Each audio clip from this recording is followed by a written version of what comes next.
peregrino na terra, longe estou do meu lar. Minha alma anelante espera que Cristo a venha buscar. Aqui só há descrença, as lutas não têm fim, mas de Jesus a presença, glória será para mim. No céu de luz vou descansar com meu Jesus. Hei de morar em Cristo, tendo já crido, só pela fé viverei, pois Deus nos tem prometido que no céu descansarei. Eu tenho permanente o bom Consolador, guiando-me brandamente a fonte viva de amor. No céu de luz vou descansar com meu Jesus. Hei de morar, embora às vezes o crente as dores sofra da cruz, gozo terá permanente quando do céu vir Jesus, de glória coroado no trono divinal, por anjo sempre louvado num coro celestial. No céu de luz vou descansar com meu Jesus. Hei de morar. Louvado seja Deus. Vamos ler as Escrituras. Amém? Vamos colocar de pé. Apocalipse capítulo 4, versículo 11. Vamos ler a palavra do Senhor. Apocalipse capítulo 4, versículo 11. Está escrito assim na palavra de Deus: Digno és, Senhor, de receber glória e honra e poder, porque tu criaste todas as coisas, e por tua vontade são e foram criadas. Amém. Vamos ler isto juntos?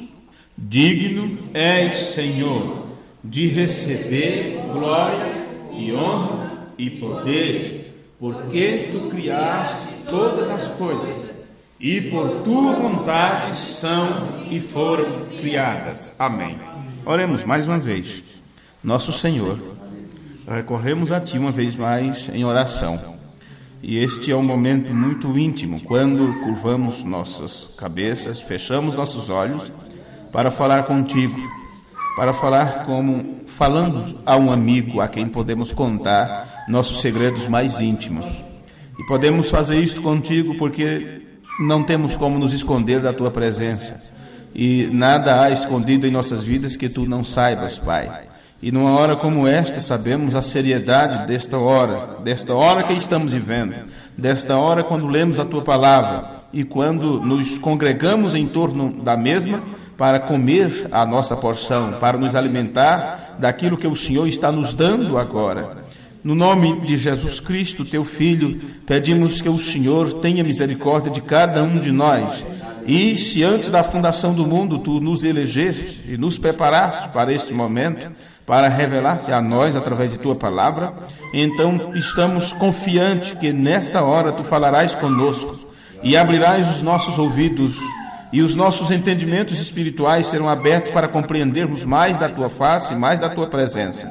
E isto trará para os nossos corpos físicos e mortais saúde, força e vigor. E isto não significa que não sentiremos dores ou que não ficaremos cansados, mas estas coisas ficará tudo em segundo plano, porque o primeiro plano é para o Senhor, a preeminência é para o Senhor. Então não andaremos mais de acordo com aquilo que sentimos na nossa carne, mas de acordo com a fé que tu tens colocado em nossas almas. Ajuda-nos mais uma vez, Senhor, e que possamos sair daqui abençoados com a bênção que tu prometeste para esta hora, que é a bênção da revelação de Jesus Cristo. Deste nome precioso e amoroso, nós oramos e te pedimos. Amém. Amém. Podeis sentar.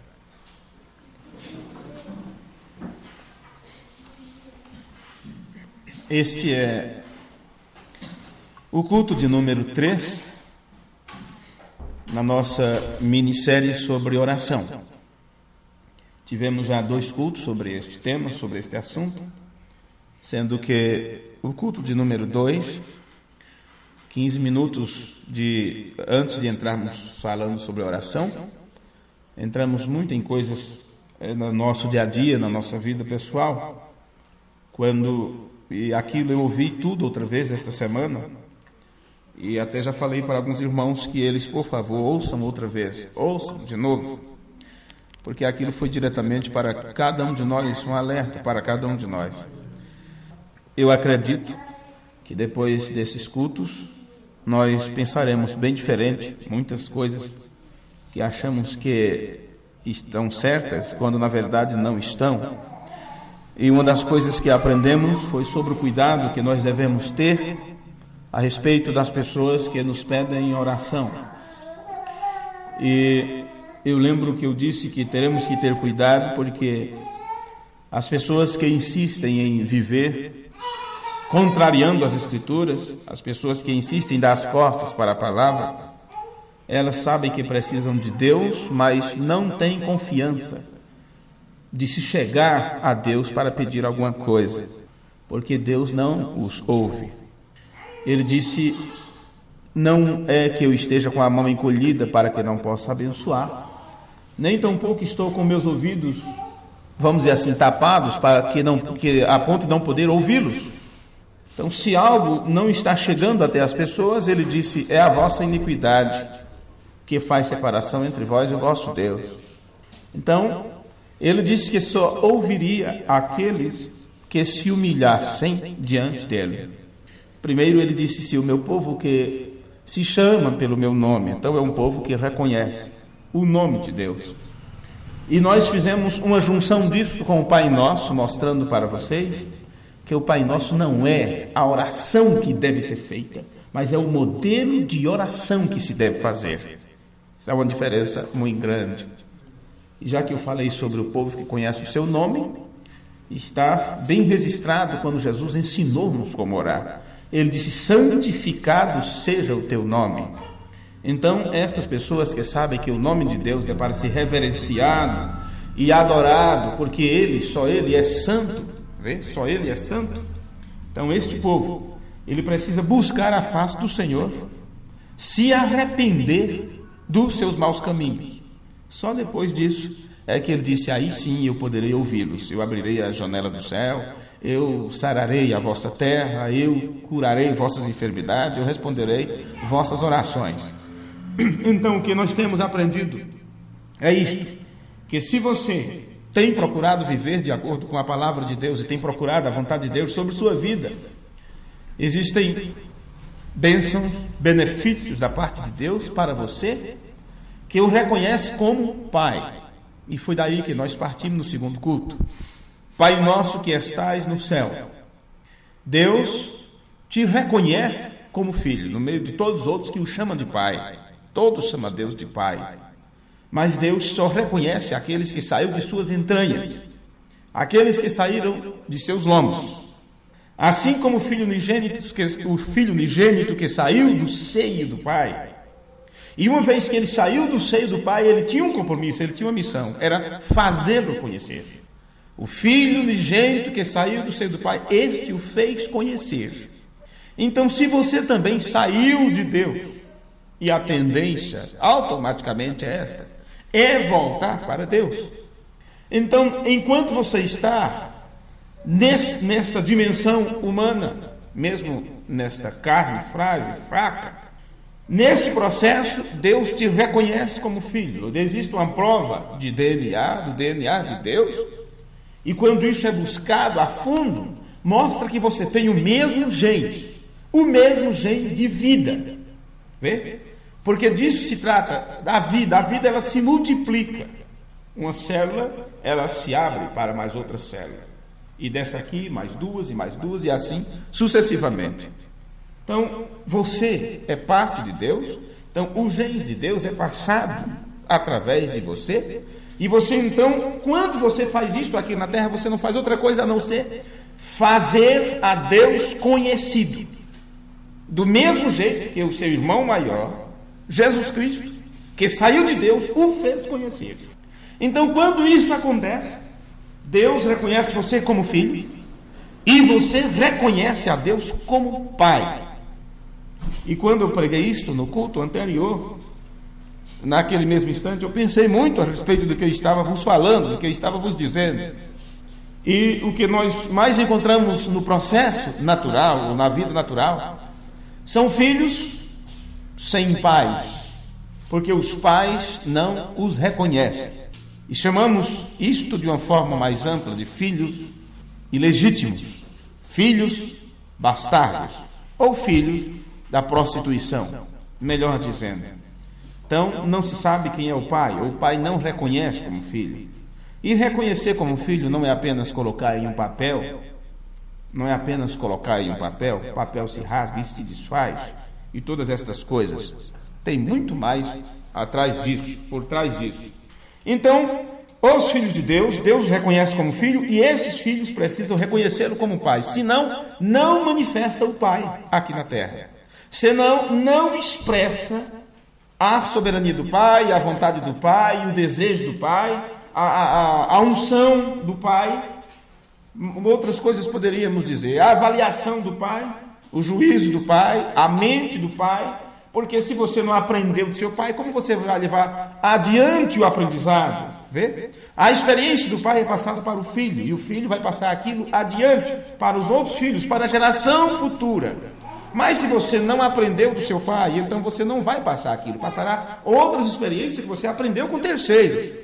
Então, nesse processo de você orar e se aproximar de Deus com atitude reverente e o reconhecendo como soberano, como criador, seu progenitor e todas essas coisas, então você também o reconhece como seu pai. Então você está disposto a manifestá-lo. E para poder você manifestar a esse pai, você tem que sair de cena e tirar seus próprios pensamentos, porque a sua experiência não vale. O que vale é a experiência dele. E antes da fundação do mundo, ele já conhecia tudo. Quando ele toma uma decisão, aquela é a melhor que há, ele não muda em seu propósito, ele não muda seu plano. E o seu trabalho aqui na terra é mostrar isso, é expressar isto, que este Deus é imutável.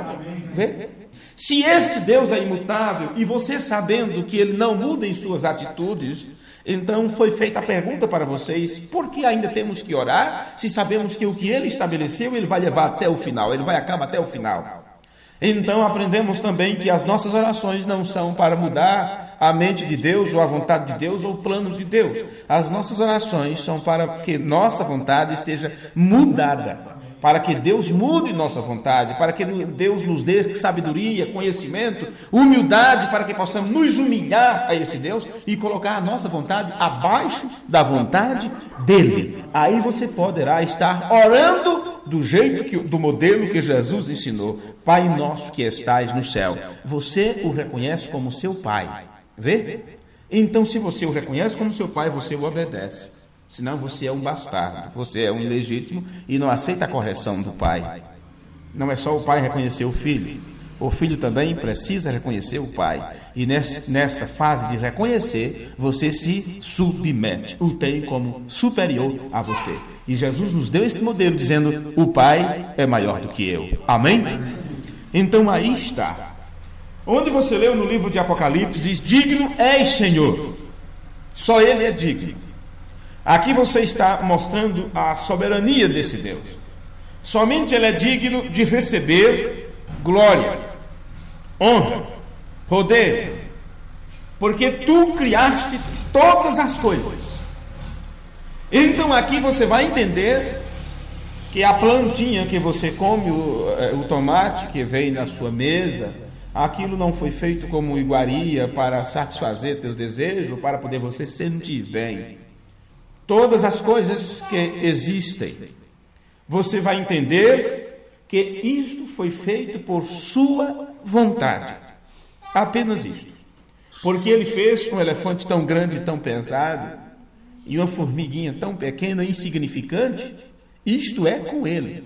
No entanto, Ele tanto pega o exemplo do elefante, como pega o exemplo da formiga e mostra isso em sua palavra, mostrando que tudo foi Ele que criou. O mesmo Deus que criou todo esse universo, toda essa imensidão do espaço sideral, estrelas, planetas e todas estas coisas, e também criou coisas tão pequenas que você não pode contemplar com seus olhos naturais.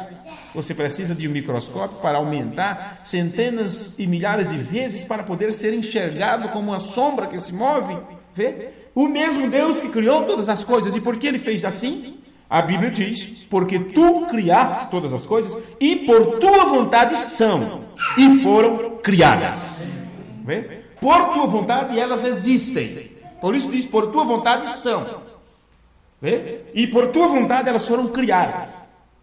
Então aqui, meus irmãos, Deus requer que nós adoremos a Ele e oremos oração real, vê?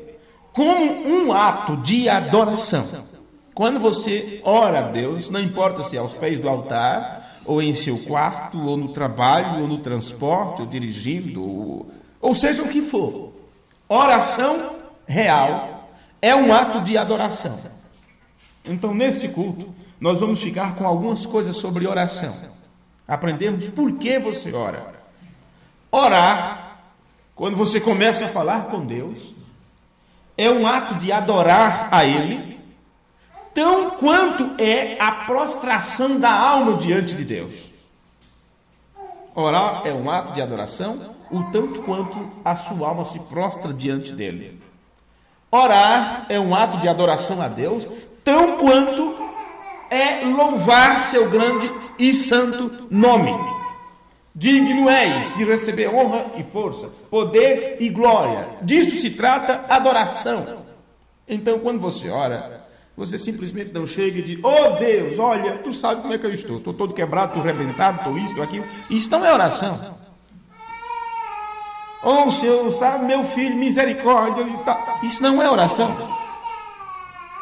Observe nas Escrituras os modelos, os exemplos de oração. Veja Daniel, quando ele orou pelo pecado das pessoas. Ele colocou seus próprios pecados diante de Deus, reconheceu o Deus santo e soberano, e depois mostrou o quanto que ele era insignificante. Veja Isaías, Jeremias: sou um homem de impuros lábios, estou diante do Deus santo. Ai de mim, porque eu estou diante do Deus santo. Vê? Então, primeiro você tem que reconhecer Ele, a quem você está orando, para poder você se aproximar com confiança perante esse trono da graça. Senão você vai se apresentar apenas como um pedinte, ou apenas como um reclamante, ou apenas como um exigente, e como eu disse no primeiro culto, muitas vezes querendo torcer o braço de Deus para que Ele mude seu plano, para que Ele mude seu quadro, para que Ele mude sua vontade, apenas para satisfazer teus mesquinhos desejos. Eu digo mesquinhos desejos porque mesmo que é um desejo para a cura, para o seu bem-estar familiar, social, seja o que for, não passa de um desejo mesquinho, porque você apenas quer se sentir bem. Só isso. Apenas você quer se livrar do problema. É como se dissesse: está doendo demais, dá aqui uma injeção para passar a dor, Senhor. Só isso. Aí a dor passa e você se esquece de tudo e volta tudo de novo. É para isso que as pessoas querem rejuvenescer, é para isso que querem se livrar de determinadas enfermidades, determinadas perseguições, para poder ficarem mais livres, para pecarem mais e se revoltar mais contra Deus. Pois bem, orar. Orar é um ato de adoração a Ele, do mesmo jeito que você diz que Ele é o Deus da bondade, o Deus de todo poder, do mesmo jeito que você fala sobre a imutabilidade de Deus, do mesmo jeito que você fala sobre a graça de Deus, orar é um ato de adoração, o tanto quanto você coloca todos os atributos diante dele com respeito, com honra, com louvor. Então, quanto é o reconhecimento de sua soberania, quando você o reconhece como soberano, e quando você proclama a sua submissão à vontade de Deus, você percebe pelas Escrituras que mesmo quando o Senhor Jesus, ele falou do templo, quando ele falou do templo, ele nunca o chamou de casa do sacrifício, mesmo que lá ele sacrificava. Mas Jesus não chamou de casa de sacrifício, ele chamou de casa de oração. Ele chamou casa de oração. Então entenda, aquele era o lugar que eles iam adorar, e Jesus chamou de casa de oração. Então oração é para ressaltar a glória de Deus, pois em oração nós reconhecemos a nossa dependência dele. Vê? Quando você vai orar, você nunca vai dizer, ó Senhor, eu não preciso de tudo, eu já tenho tudo, eu posso fazer tudo. Quando você ora é porque você está em necessidade. Você mostra o quanto você está necessitado. Então, oração. Na oração, você reconhece a sua dependência dele. Quando humildemente imploramos por sua divina presença, que ele se faça presente diante de nós, nós então atiramos a sua piedade. Nós estamos buscando que ele se apiede de nós, tenha misericórdia de nós. Agora entenda que nós não somos dignos de piedade. Homem nenhum é digno de piedade. Porque para poder você ser digno de piedade, você teria que ter feito por merecer. E você não fez nada para merecer piedade. Você não fez nada para merecer misericórdia. Então aí que está o problema. Tudo que ele te dá, o que ele te passa, as suas dádivas, o seu dom perfeito, ou seja o que for, ele faz isto porque ele é gracioso para com você. É um favor que você não merece, é algo que você não merece de forma nenhuma. Então, quando você ora a Deus, você não pode nunca apresentar diante dele aquilo que você fez, porque você não fez nada para atraí-lo. Conhecemos um homem que fez isto. E quando foi dito para ele, põe tua casa em ordem, porque você vai morrer, ele começou a colocar diante de Deus todo o trabalho que ele tinha feito. Eu fui um bom homem, eu ajudei os necessitados, eu nunca disse nada contra o Senhor, nunca blasfemei o teu nome, eu sempre fui um bom pai de família, eu fui isto, fui aquilo. Então observe, porque Deus permitiu mais 15 anos de vida para aquele homem. Ezequias, obrigado. E durante 15 anos de vida daquele homem, para onde foi sua bondade? Para onde foi o seu trabalho? Para onde foi seus jejuns? Para onde foi suas esmolas? Para onde foi suas orações? Ele apostatou, vê? Ele caiu em problemas.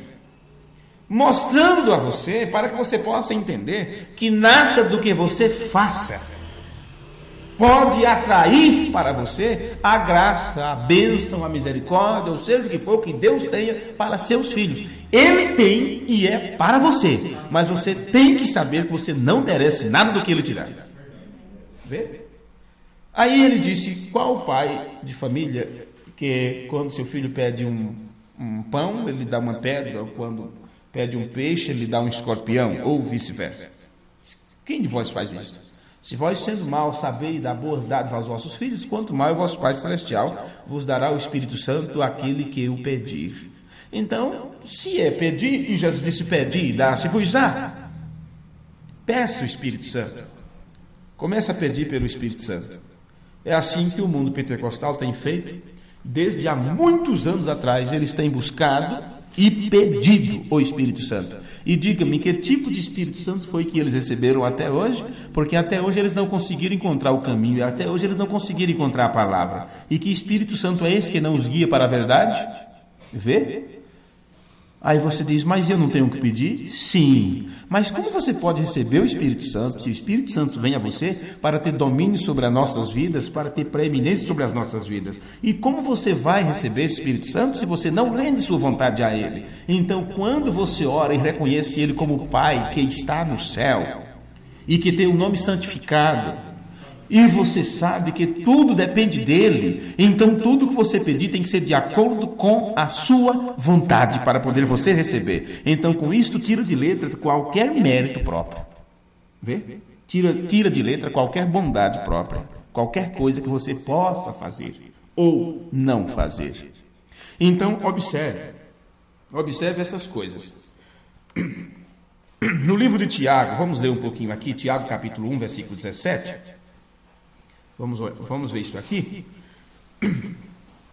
Quando nós procurando bênçãos de Deus, nós cremos que Ele é o autor e a fonte de todo o bom, ou de todo o bem, e de todo o bem perfeito. Então, se Ele é a fonte, nós não podemos ir buscar em outro lugar. É a Ele, mas temos que saber o que estamos buscando e como buscar. Tiago capítulo 1, versículo 17. Vamos ver como está aqui. Vamos ver como está nessa parte. Vocês já encontraram? Vamos ver? Toda boa dádiva e todo dom perfeito vem do alto. Então, onde nós estamos? Em que parte nós estamos? Nós estamos na parte mais baixa. Nós estamos onde está o tapete, onde recebe os pés para serem limpos. E não foi isto que Deus disse? O céu é o meu trono, e a terra é onde eu coloco os meus pés, ou os cabelos dos meus pés. Você coloca a planta dos pés. E foi dito, assim como o céu está mais alto do que a terra, assim está os meus pensamentos mais altos do que os vossos pensamentos. Então observe, toda a boa dádiva, dele não pode vir nada de ruim, vê? Porque ele é o bom. Bom mestre, que farei para dar a vida eterna? Jesus disse, quem te disse que eu sou bom? Não há nenhum bom a não ser o vosso Pai Celestial. Então, esse Pai Celestial é a fonte de toda bondade. E aqui o irmão Tiago, o irmão do Senhor, está dizendo, toda a boa dádiva e todo o dom perfeito vem do alto, descendo do Pai das luzes, em quem não há mudança nem sombra de variação.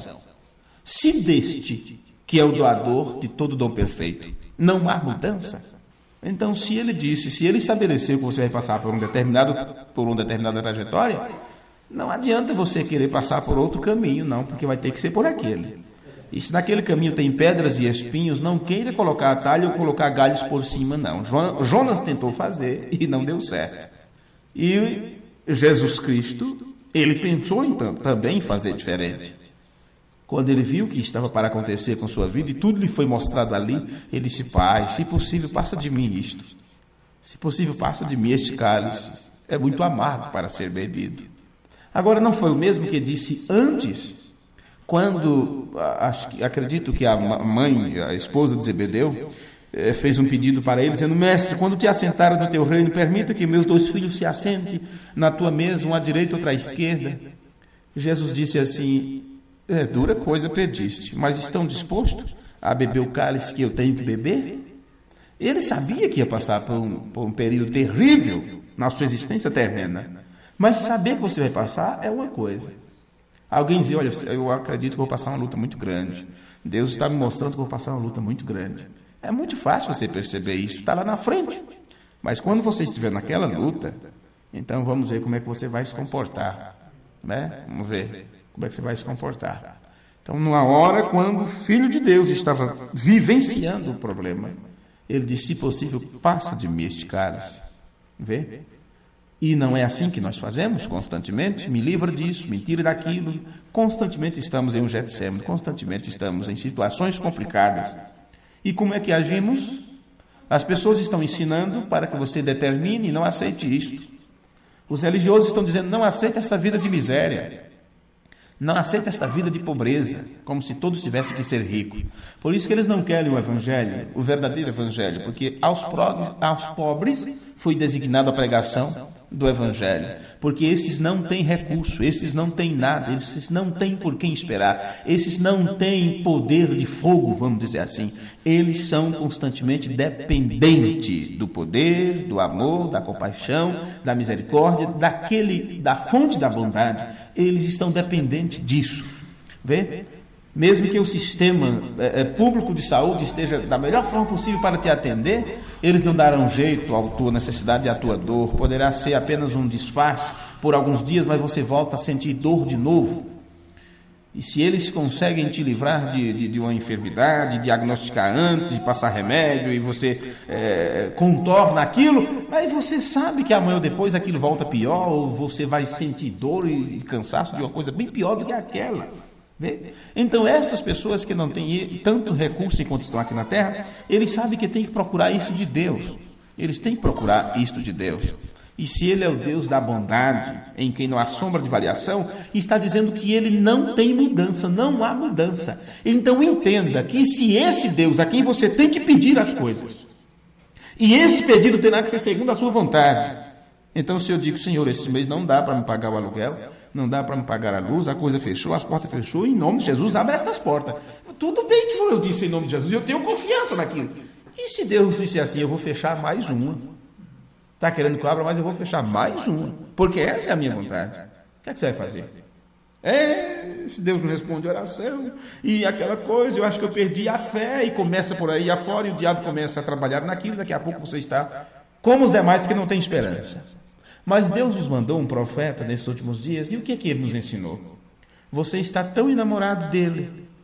Ele falou a respeito de um amor entre casal, entre pai, filho, seja o que for. E ele disse, quando você ama alguém, mesmo que essa pessoa diz assim, eu não te amo, eu te odeio. E você diz assim, mas de todas as formas, eu te amo. De todas as formas, eu te amo. O amor de Deus é um amor eletivo, a tal ponto que se você for infiel, Ele permanece fiel, porque Ele não pode quebrar a sua própria palavra, Ele não pode quebrar ou voltar atrás de sua própria vontade. Vê? Mesmo que Ele te permita algo, mas no final, a vontade perfeita de Deus será estabelecida, porque ela foi determinada e aquilo não pode mudar. Então você tem que estar nessa situação. William Branham disse, você tem que estar tão enamorado de Cristo, a tal ponto que quando você pede alguma coisa a Ele e Ele não te dá, aquilo não te estorva de maneira nenhuma. Você seguirá crendo do mesmo jeito.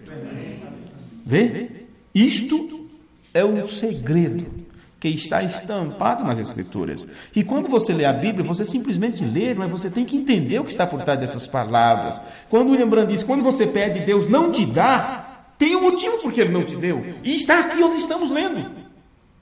Este que tem toda boa dádiva e todo dom perfeito, porque vem do alto, desce do Pai das luzes, mas saiba, nele não há mudança. Não há mudança. Então, seja qual for o caso que estamos querendo a ajuda da parte de Deus, mas se é vontade dele de você tem que passar por aquilo, então não adianta você clamar, não adianta você pedir. Vê? Não adianta você torcer o braço de Deus, porque Ele é soberano e Ele não vai te dar satisfação, nem tampouco vai chegar a você e dizer assim, olha, irmão João, é o seguinte, eu sei que você está necessitado, eu sei que você está pedindo isso, você é uma pessoa de fé, você confia em mim, e eu vim aqui só para te dizer, eu mandei um anjo para te avisar que eu não vou te dar isso, eu não posso te dar isso, porque eu estabeleci, antes da fundação do mundo, você tem que passar por isso aí, você tem que morrer disso. Ele não vai fazer isso. Ele não vai te dar satisfação. Como ele não deu para William Branham quando ele perdeu a sua menininha e sua esposa e tudo mais. Ele não deu nenhuma satisfação. O irmão Branham com a mão na cabeça e chora para lá e para cá. Mas, Senhor, tudo que eu tenho feito é pregar a Tua palavra por tudo quanto é lugares e tal, com sol, com chuva, com fome, de barriga cheia. E o que é que eu vejo agora? Parece que Deus baixou uma cortina assim, ficou tudo escuro e não respondeu nada, porque Ele não nos dá satisfação. Temos é que aprender que Ele é soberano e sabe o que faz. Mesmo que esteja ruim, mesmo que você esteja roendo as unhas e até as pontas dos dedos, Deus não está nem um pouquinho se importando com isso. Você tem que se submeter à vontade dEle. Só isso. Vê? Pois bem, descendo do Pai das luzes, em quem não há mudança nem sombra de variação, segundo a sua vontade, ele nos gerou pela palavra da verdade. Então não foi porque eu disse assim, ó Senhor, eu quero ser gerado. Você não era uma sementinha de vida que dizia assim, eu tenho que brotar, eu tenho que manifestar na terra. Não, Senhor. Segundo a vontade dele, ele nos gerou pela palavra da verdade. Veja que isso aqui não se trata de criação, se trata de geração. É uma multiplicação da vida. Uma multiplicação da vida. E esta vida vem pela palavra. Por isso que a manifestação dos filhos de Deus é pela palavra. Por isso que para realizar isto aqui na terra, para que esses filhos de Deus se manifestem, para que corpos transformados venham a acontecer, vê? Comece primeiro com a mudança de entendimento, com a mudança de mente. E é nessa mudança de entendimento que você reconhece que é algo que somente o próprio Deus pode fazer. E por isso ele desceu para realizar tudo isto nesse tempo do fim. Vê? Ele desceu para isto, para realizar estas coisas. Então você entende que se você foi gerado por Deus, se você estava em Deus antes da fundação do mundo, agora aqui está essas pessoas. Lembrando disso que o canal de comunicação de Deus para com seus filhos é a alma. E está esta alma agora aprisionada nesses corpos mortais, sujeito a falhas e defeitos e tudo mais. E o que acontece? Estes filhos de Deus, esta semente de Deus, têm que se manifestar aqui na terra. E para isto eles têm que dar preeminência à palavra. E quando você dá preeminência à palavra, então você pode adorar a Deus verdadeiramente em espírito e em verdade. Vê? O espírito te guia a palavra, o Espírito te guia a verdade, te faz lembrar toda a verdade, e assim você renasce, você nasce, a característica de Deus é expressada através de você. Ele nos gerou pela palavra da verdade, para que fôssemos como primícias das suas criaturas. Então essa oração, uma oração que é pautada da forma bíblica, que mostra que esse Deus não muda, e que se ele não der o seu pedido, não atender o seu pedido, aquilo não vai mudar de forma nenhuma a tua confiança nele, porque antes de você pedir, você já sabe que ele é soberano e fará aquilo que é segundo a sua vontade. Por isso a oração, Jesus disse, tudo que pedirdes segundo a sua vontade, ele vos concederá. Vê? Isso nós lemos, acredito que foi no primeiro culto.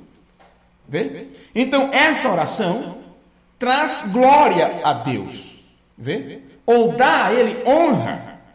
Então é prevista pelo fato de que oração traz fé a exercício. A oração traz a sua fé a exercício. A sua fé precisa ser exercitada. E nada de nós, nada de nenhum de nós é tão honroso e agradável a ele como a confidência de nossos corações. Confidência. Porque nós devemos crer, observe isto, nada é mais agradável e honroso a Deus do que a confidência dos nossos corações. Olha onde eu vou vos mostrar isso nas Escrituras. Observe o que Paulo escreveu em Hebreus capítulo 11 e o versículo 6.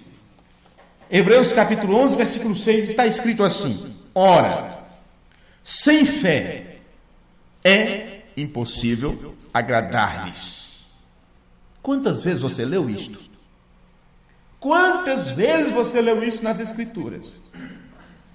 Agora, se o mundo inteiro ora e fazem campanhas e jejuns e pedidos e reclamações a Deus, e no entanto não se humilham nem voltam-se dos seus maus caminhos, não se arrependem, e se são beneficiados, pagarão muito caro, porque estão recebendo a mesma chuva. Vê? A mesma chuva cai sobre bons e maus, sobre trigo e joio. E por isso eles pensam que Deus está aceitando os seus pedidos.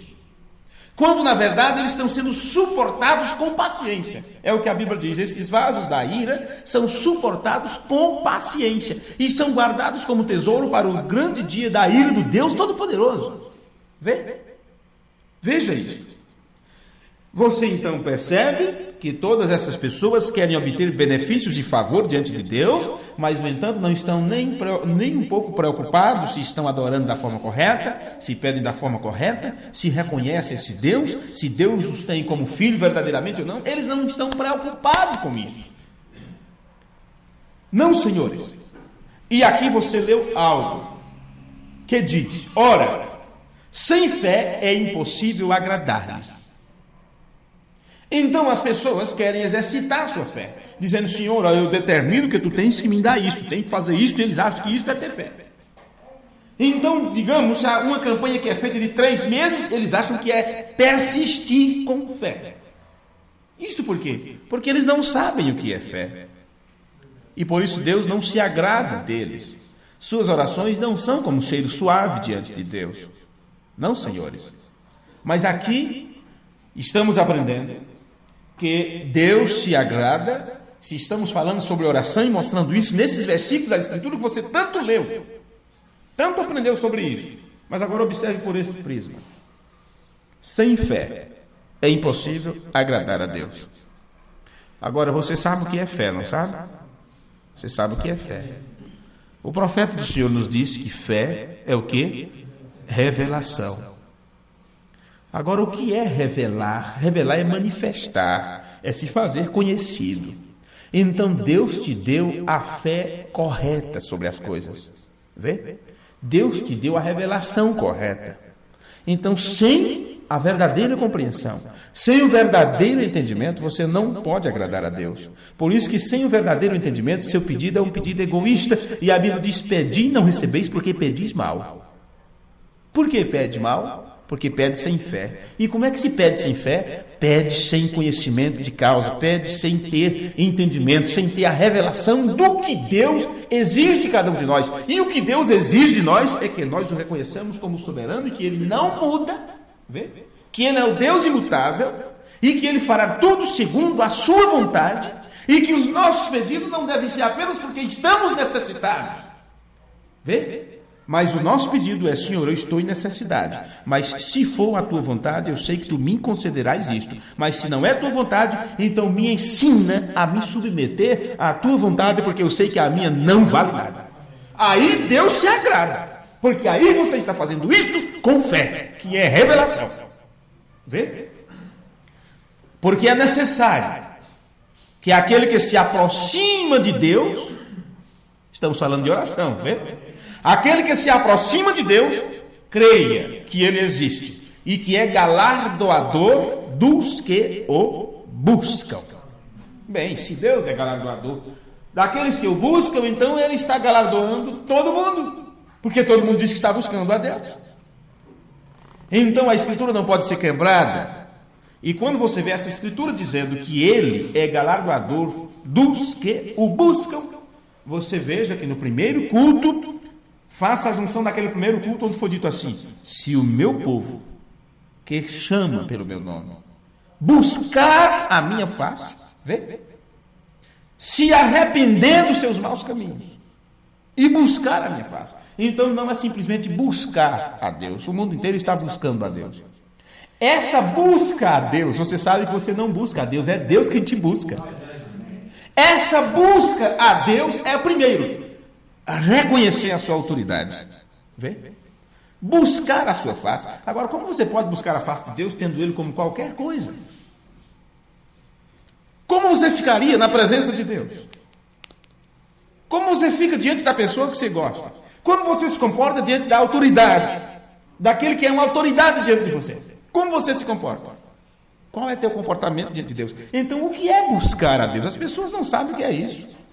Vê? As pessoas não sabem o que é isso. Então, pela fé, nós devemos confessar que Ele é mais que capaz de satisfazer nossas necessidades, se as nossas necessidades for de acordo com a vontade dEle. Na Epístola ao 2 Timóteo, no capítulo 1 e o versículo 2, deixe-me ver, eu tenho ainda um tempinho aqui, tem ainda alguns minutos. 2 Timóteo, capítulo 1, versículo 2, está escrito assim: por cuja causa padeço também isto, mas não me envergonho, porque eu sei em quem tenho crido. O que Paulo tinha? Paulo tinha uma revelação correta sobre Deus. Eu sei em quem tenho crido, e estou certo de que é poderoso para guardar o meu depósito até aquele dia. Então, não se aproxime de Deus sem crer desta forma. Não se aproxime de Deus sem ter a certeza de que Ele é aquele que pode responder tuas orações. Sem ter a certeza que Ele é o galardoador daqueles que o buscam, que o buscam da forma correta. Então, pela fé, você deve confessar que Ele é capaz de responder tua necessidade. E Paulo disse, eu estou certo disso. Não me envergonho disso. Eu sei que em quem tenho crido. Em quem Paulo tinha crido? Observe nas cartas de Paulo, e você vai observar que quando Jesus ensinou-nos como orar, Senhor, ensina-nos a orar como os discípulos de João, como João fazia a seus discípulos. Então Jesus disse, vós orareis assim, Pai nosso que estais no céu. Então Jesus disse, primeiro, você busque aquele que pode satisfazer suas necessidades. Saiba que Ele é o progenitor, é o Pai, é o provedor, é o Criador de todas as coisas. E você, ao chamá-lo de Pai, você será responsável em ser um filho, por ser um filho obediente. Você está se responsabilizando diante de Deus em prestar a Ele homenagem, respeito e obediência absoluta. Vê? Por isso você recorre a Ele como Pai nosso que está no céu. Então agora, lembrando disso, olha o que Paulo escreveu. Olha o que Paulo escreveu. Eu sei em quem tenho crido. Então primeiro vamos pensar sobre o que Paulo cria. Quem era esse que Paulo cria? Então você observa em suas cartas, quando ele entrou em oração diante de Deus, ele disse, por causa disso, eu me imponho de joelho perante o Pai de nosso Senhor Jesus Cristo, do qual toda família, no céu e na terra, toma o nome. O que Paulo estava dizendo? Que estava reconhecendo o Pai de Jesus Cristo como Pai também de todos os outros filhos, todos os outros irmãos de Jesus Cristo, e dizendo, tudo é uma família que leva o nome do Pai, e a este eu me prostro. Por isso ele está dizendo, eu sei em quem tenho crido. É a este que eu creio, é a este que eu peço, e eu tenho certeza que Ele é poderoso para guardar o meu tesouro, o meu depósito até aquele dia. Então você percebe que após Jesus ter dado o exemplo de oração, reconhecendo a supremacia de Deus em santidade, nós ouvimos no próximo versículo da oração Pai Nosso, o versículo 10. Lá no livro de Mateus, nós lemos Mateus e Lucas também. Diz assim, venha a nós o teu reino, seja feita a tua vontade, assim na terra como no céu. Não é assim que você encontra nas Escrituras? Não é? Pai nosso que estais no céu, santificado seja o teu nome. Venha a nós o teu reino. Seja feita a tua vontade, assim na terra como no céu. Então, Jesus está nos mostrando um modelo de oração, dizendo que quando você for pedir alguma coisa, você primeiro reconheça que a vontade de Deus é que deve prevalecer, não a sua. Não vou me cansar de repetir isto.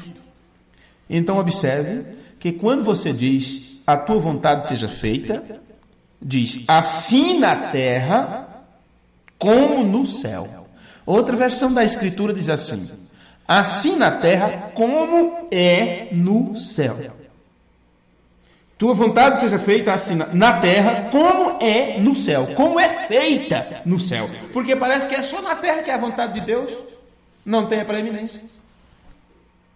Porque no céu, no lugar de adoração, o que é chamado o trono de Deus, todos os anjos, arcanjos, querubins, serafins, seja qual for a hoste angelical,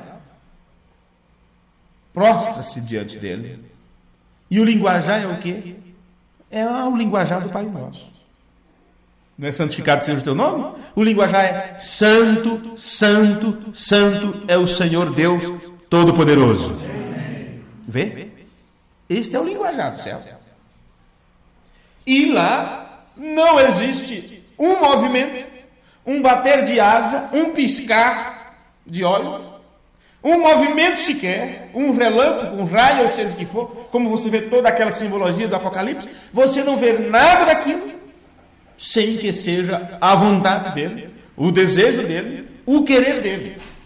Tudo estabelecido no céu é a vontade de Deus sendo cumprida. E quando um ser tentou sair desta vontade, ele foi expulso de lá.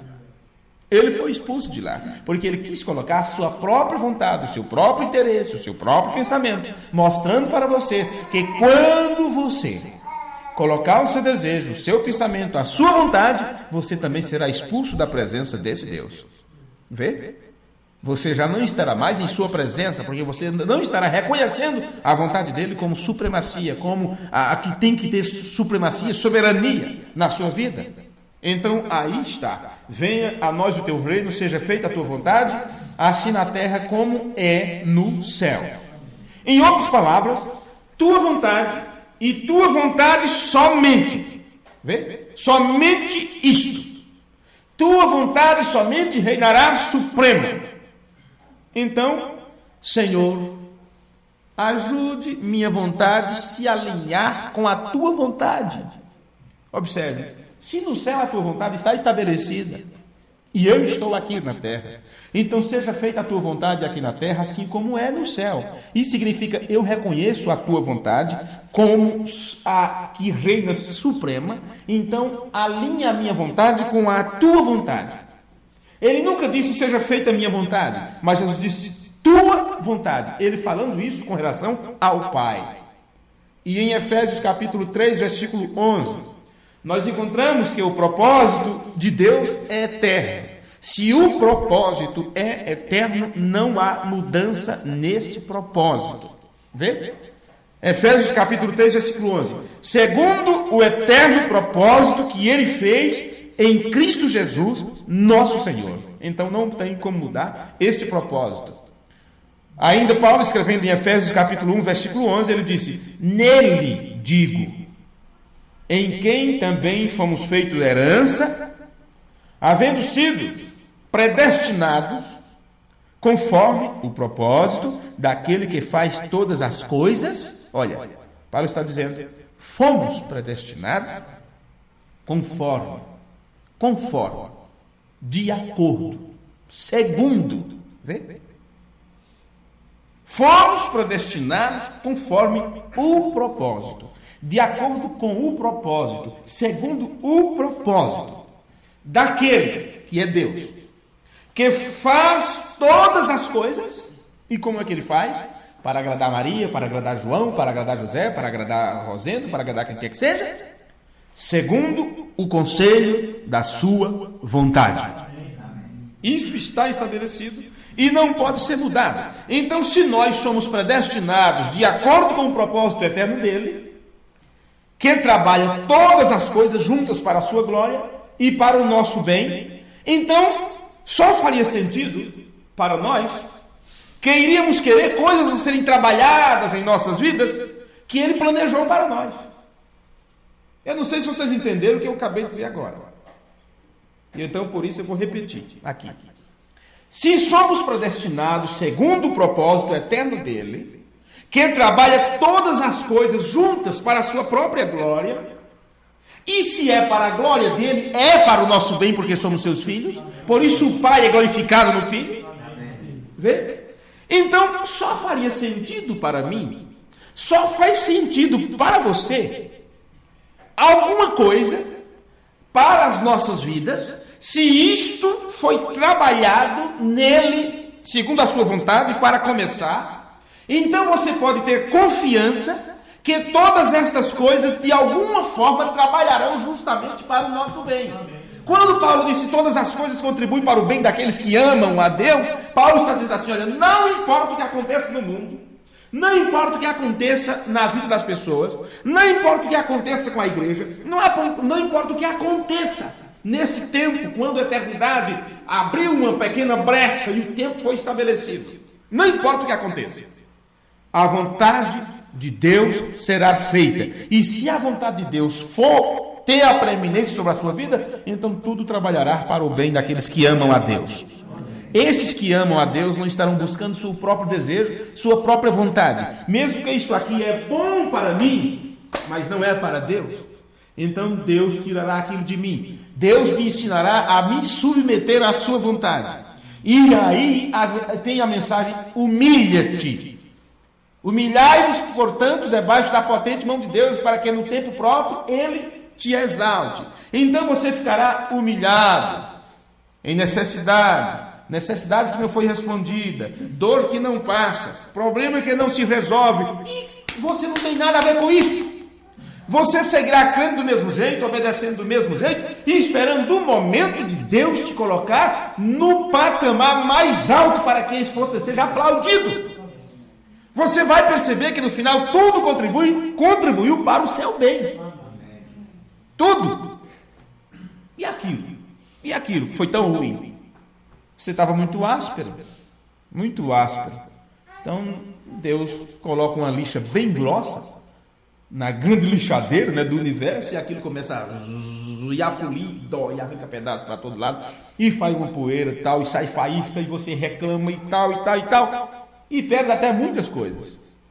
Mas no final você começa a brilhar, a refletir a glória de Deus, todas aquelas coisas saem e tal, e você diz: puxa, eu não esperava, como estou leve, e aquilo era contrapeso que te atrapalhava na caminhada, vê? Mas por causa dos teus sentidos, você se apega às coisas desta vida, seja o que for. E Deus está trabalhando com seus filhos para tirar de nós esta razão, tirar de nós o sentido, para abafar esse sentido, e apenas a fé se sobressair. Amém?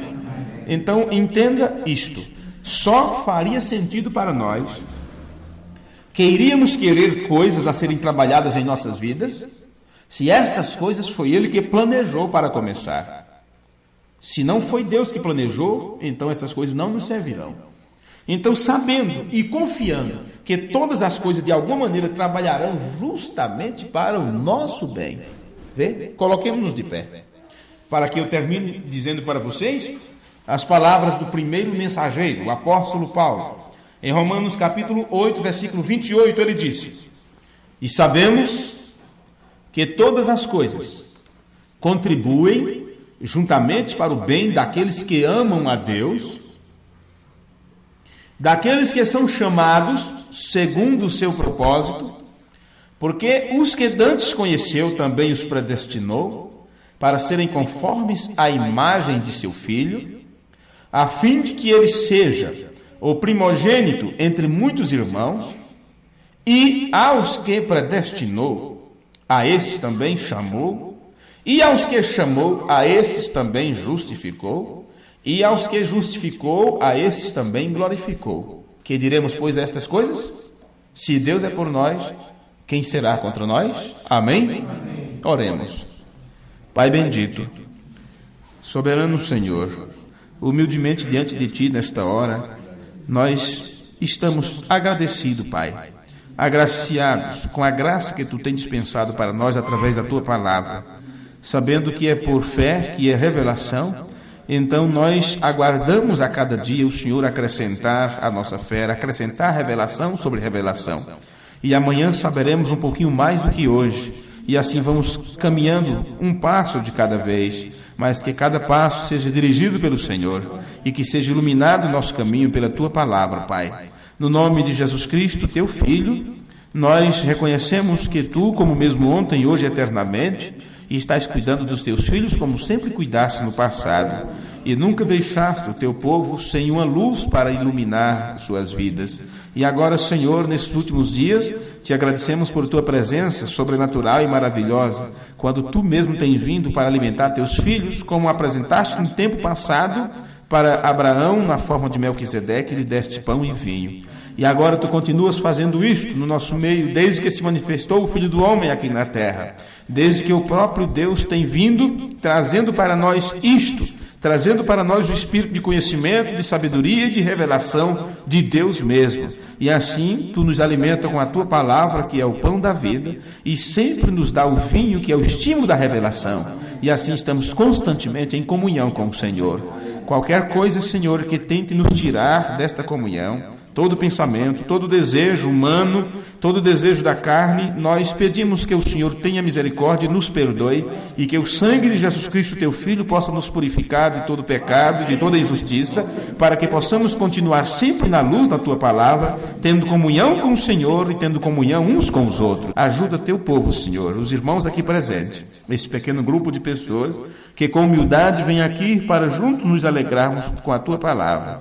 Abençoa os irmãos que à distância nos ouvem e aqueles que ouvirão depois essa gravação. Se for do teu agrado, se for da tua vontade, Pai, que a bênção deste culto acompanhe e que esteja em cada lar que ouvir este mesmo ensinamento, estas mesmas leituras da tua palavra. No nome de Jesus, o teu Filho, nós te agradecemos para a tua glória. Amém. Amém. Que o Senhor vos abençoe. E até o culto de sexta-feira, se o Senhor nos permitir. Deus os guarde.